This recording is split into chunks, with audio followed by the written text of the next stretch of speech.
Maayos ang lahat kahapon, tapos kinuha ng diablo ang iyong alaala.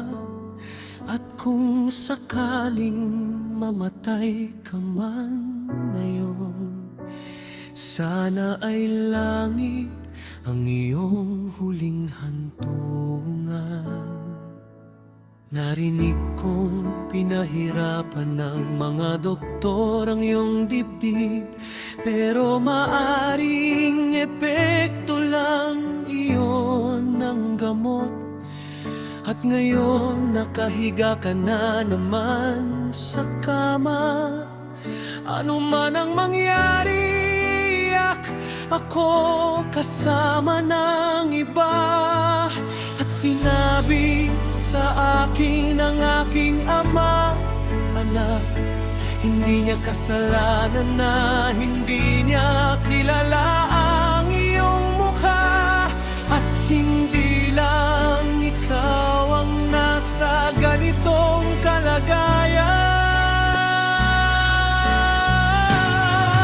Bagaman madalas sabihin ng aking lola na dati siyang umaawit ng mahal, yakapin mo ako gaya ng ginawa mo kagabi at hihiga tayo rito sandali.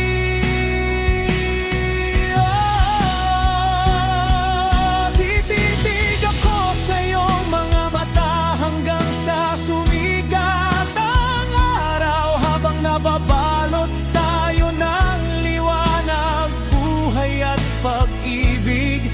Idampi ang iyong mga labi sa akin at dahan-dahang pikit ang mga ito, sapagkat nakatakda tayong magkasama. Sa pagtabi ng iyong katawan sa akin, titibok ang ating mga puso ng sabay at magniningas tayo. Nag-aalap sa pag-ibig, pag-ibig,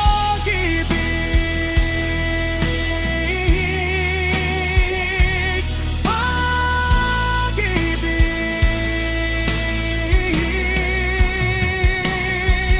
At maayos ang lahat kahapon, pero kinuha ng diabo ang iyong hininga.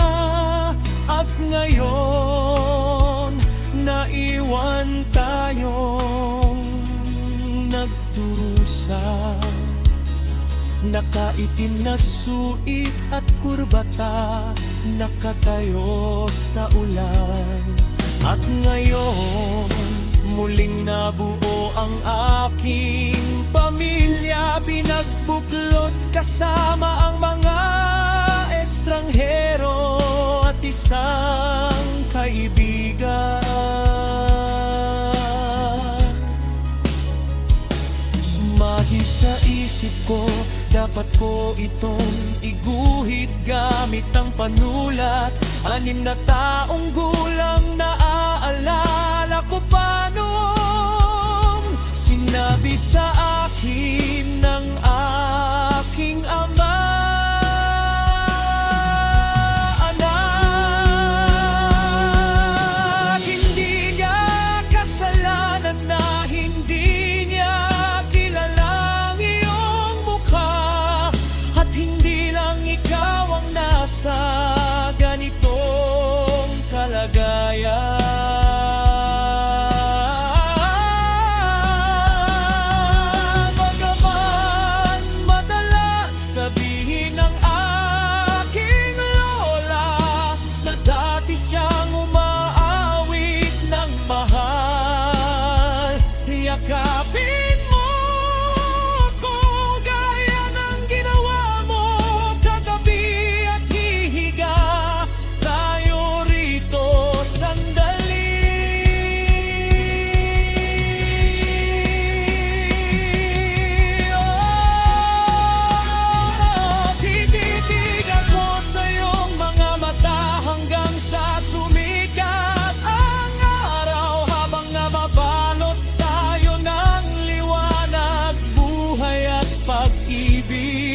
Dampi-dampi ang iyong mga labi sa akin at dahan-dahang itipid ang mga ito.